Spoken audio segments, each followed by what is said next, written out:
qizlar bilan bolalar bir-biri bilan tanishishga harakat qilganda, qizlarda shunaqa tushuncha bor ekan, bir marta taklif qilsa, atkaz olsa bo'ldi, shu bilan yo'q bo'lib qolar ekan.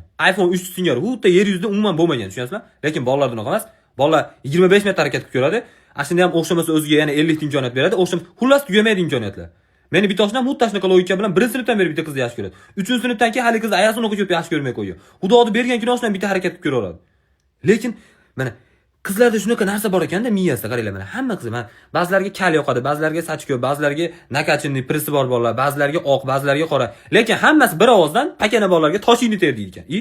Mana o'zi hali qiz 5 litrli baklashgandan jindek balandroq, lekin oshnam yoqmayapti. O'zi 1.50 ham chiqmaydi bo'yi. Lekin haligi oshnam hali qizga yoqay, bo'yim o'ssin deb turib 1 yilda 1 tonna sabzi yeyapti, tushunasizlarmi?